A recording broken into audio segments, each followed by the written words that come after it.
I had the somewhat unusual experience for many years of my life of training in monasteries for relatively short periods of time.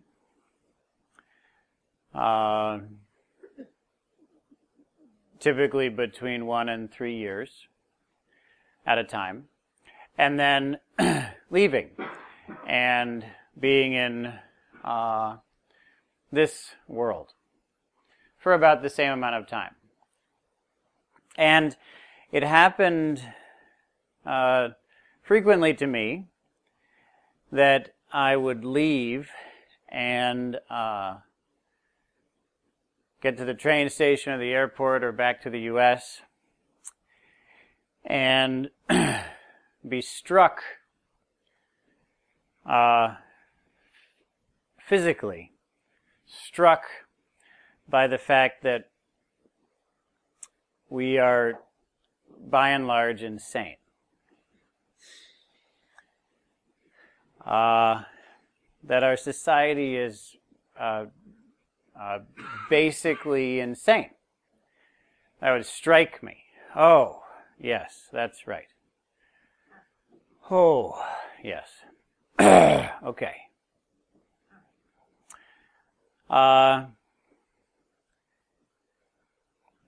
I later on led retreats and had the opportunity to help Shinzen lead retreats, and Shinzen, as many of you may know, doesn't type, and so I was his secretary for a while.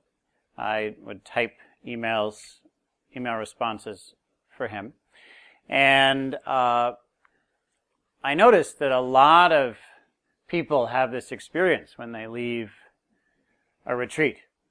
They would often write to him and say, oh no, it turns out that the world is insane.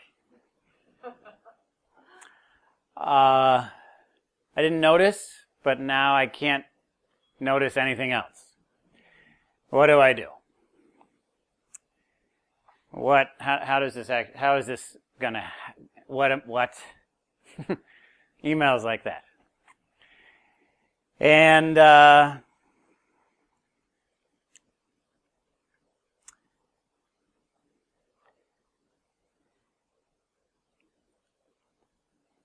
it's very important for us to have this experience. This is a very important experience to receive. It's very important for us to open up to the problems in the world. As many of you know, most of my training was in the Buddhist tradition, and in Buddhism there's something called the Four Noble Truths.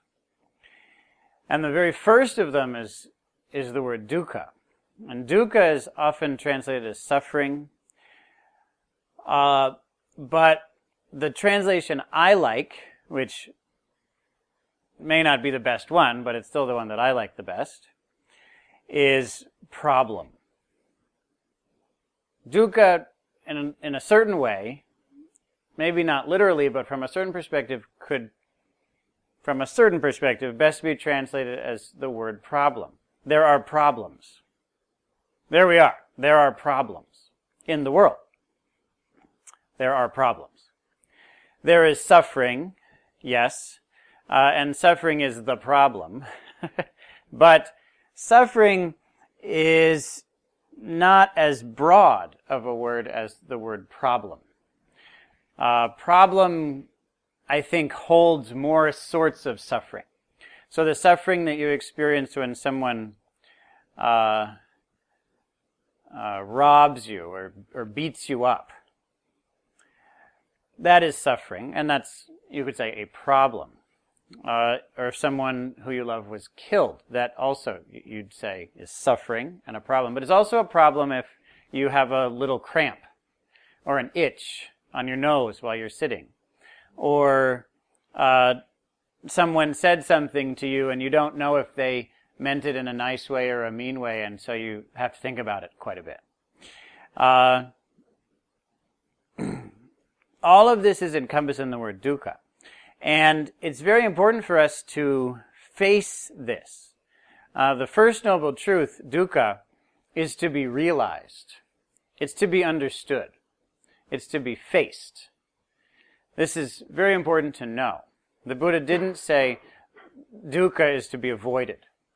He said, he gave the Four Noble Truths, and there's a response to each of these Four Noble Truths. And the first is dukkha, and the thing we're supposed to do in response to the existence of problems, of suffering, of greed, hatred, delusion, is to face it. That's our job. Our job is to face it. Not to get caught up in it, but to face it. And in facing it, we see the importance of doing something about it, of taking action in some way. Internally, externally, both, doing something about it. This is very, very important, and it's actually empowering. So the experience of facing it is an experience of being empowered.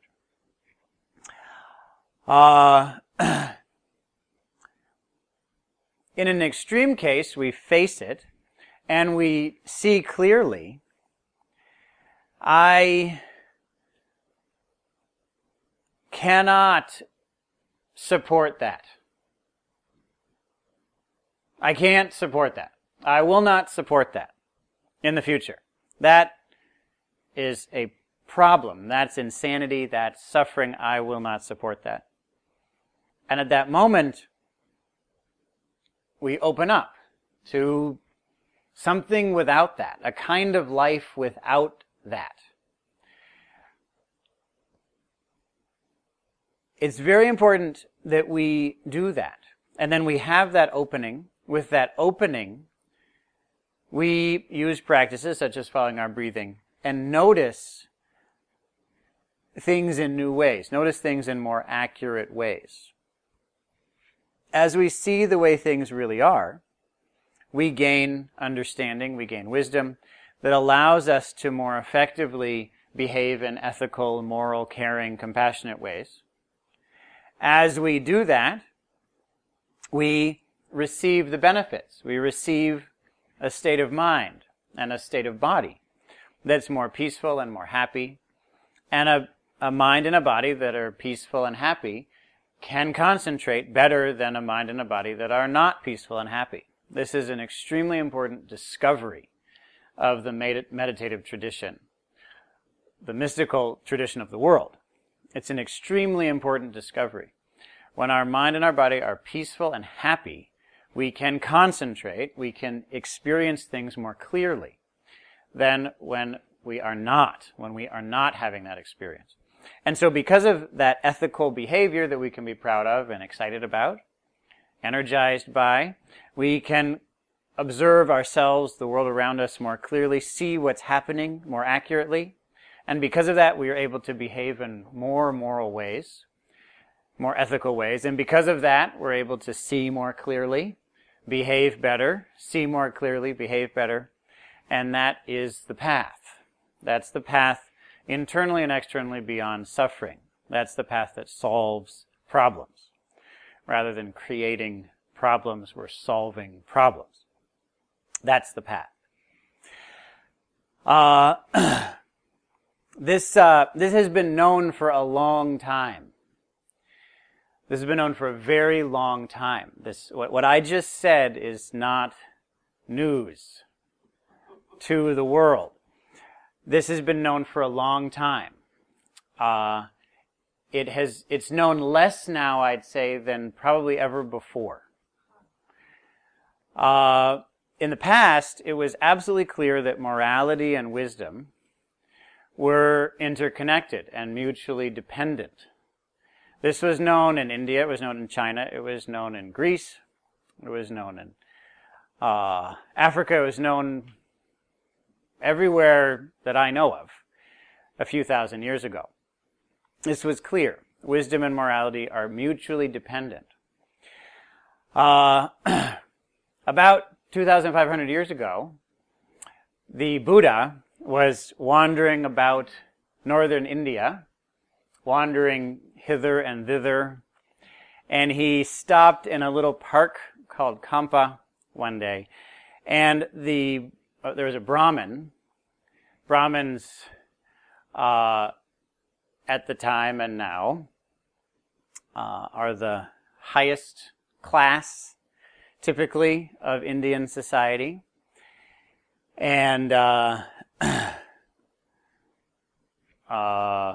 claim a very clear racist entitlement to that position now and then, and not all, but in many cases, that's the norm. As we see that racism is present around the world, it's also present in India. There's a Brahmin who I think I don't remember his name. Maybe Somadanda. I don't remember his name, but perhaps it was Somadanda. I'll just call him the Brahmin for now. He heard that the Buddha was visiting his part of the country, and he decided he'd go and pay a visit to the Buddha. And his friends told him not to. Said, don't do that. He's not a Brahmin. And first of all, a Brahmin shouldn't go and see someone who isn't a Brahmin, first of all. But second of all, he actually teaches against racism, against the caste system. This is a terrible person. You shouldn't go and see him. So he said, but he's actually very wise, and I have a lot of respect for him, and so I'm going to see him anyway. So they say, okay, well, in that case, we'll go with you. Just to see what's happening, and because we believe that you're well respected, and so they all went. And as they were getting closer to the Buddha, I guess I have to say his name because there are a lot of Brahmins in the story. So maybe I'm right. Maybe it's Somadanda. Somadanda began thinking. He began worrying. He thought, uh-oh, I've praised this teacher in front of my friends and colleagues, and what if I go there and I ask him a question and he says, well, that's a dumb question. Well, then I'll look stupid because I've said that I trust him. I don't want to look stupid. So I guess I just won't ask him a question. But wait, if I don't ask him a question, then he might ask me a question because I'm leading this assembly. And so what if I don't have a good answer? Then I'll look stupid. I don't want to look stupid. Because for a Brahmin especially, your reputation is everything. And if he lost his reputation, he'd lose some of his income, he'd lose his family standing. It was terrifying. And the closer they got, he couldn't turn around then. He thought about it. He said, maybe I'll just run away. But he said, I can't. All these people are right behind me. Oh no, what am I going to do now? He kept on walking and thinking and walking and thinking until they finally actually got to the Buddha. And everyone bowed and sat down, and he sat down. He was still afraid, what am I going to do? And so the Buddha saw that he looked worried. And at that moment, he was thinking, the thing that would solve all these problems would be if this teacher, Gautama, the Buddha, would ask me a question about Brahmanism. Because I know everything about Brahmanism. I'm an authority. Oh, maybe he'll do that. So the Buddha was looking at him and he thought, he looks worried. I need to put his mind at ease. Maybe I'll just ask him a question about Brahmanism. And so he did. He said, so, good sir, could you tell me what are the characteristics by which one would be known as a Brahmin? He thought, oh, what a good day. This is a good day. Because I know this answer backwards and forwards. And he told him, he said, there are 5 ways that you can know that a person is a true Brahmin. His birth, meaning he has to be born of only Brahmins for several generations on both sides. father and mother's side. His appearance, he should be good looking. His scholarly knowledge of the mantras in particular, the Vedas in general, but the mantras in particular. That he has good moral, ethical behavior, and that he's wise. He has wisdom. That's how you know. He would have said, very good, very good. And let me ask you, if you had to take one of those away, could you take one of them away and still have a very respectable Brahmin? And he said, well, yeah, you could actually. You really could, because appearance, what is appearance? Appearance doesn't mean anything. Doesn't really matter. So forget appearance, but still you could have those other four. But it said, very good. And if you had to get rid of one of those four, could you get rid of one of those and still have a respectable person? He said, well, sure. I mean, the mantras, they're just words. You have to know what they mean, and that's in the case of wisdom, and so the mantras don't really matter either. That's not very good, very good. And if you had to get rid of one of the remaining three, could you? He said, well, you really could. I mean, birth. What does that matter? That doesn't mean anything. That doesn't say anything about you personally. That's just all these other people who are dead. And at this time, his friends had to get involved. And they turned to him, they said, you stop talking. You don't say that. You're adopting this person's own teaching right now. You have to stop this. And the Buddha said to them, because things were actually going very well, he said, if you all think that Somadanda is stupid, then you should talk to me and have him be silent. So Somadanda had to get involved. He said, all of you just be quiet. I got this. And he said, because it's true. Look here's a person. He pointed at a person who he was related to. Here's a person. We know that he's well born and he's very attractive. And he knows the mantras, but if he were to start hurting people, if he weren't to act in wise and caring ways, no one would respect him. I wouldn't. You wouldn't either. So that's really what matters. It's the morality and the wisdom. And the Buddha said, very good. And if you had to remove one of those two, the morality and the wisdom, if you had to remove one of those two, could you and still have a respectable Brahmin? And he said, no, you couldn't. You could not. You cannot. It is impossible to have wisdom without morality, and it's impossible to have morality without wisdom. He said it's like two hands. Each hand needs to wash the other. Or like the two wings of a bird. You need both. Without both, you have neither. And with neither, you don't have a person who you can trust, who you can depend on, who is respectable. And the Buddha said, yes, that is exactly true. So this was well known, this fact, that morality and wisdom are the basis of a good person and a good life, and that they're mutually dependent. This was known in India. It was known in Greece. This was absolutely clear if you look into the Greek philosophers. The only era of civilization that I know of in which we don't see things this way that often is now in the modern world, because we tend to think of wisdom as knowledge, information. And information you can get through the tradition called science. And science is very clear that it divorces itself from ethics. If you have a scientist and they make a certain discovery, then it's true whether or not they're a good person. Isn't that interesting? Scientists could make a physicist could make a discovery and have just raped someone the day before, and that discovery would still stand, and we would still think it was an important discovery. They might still get a Nobel Prize for it.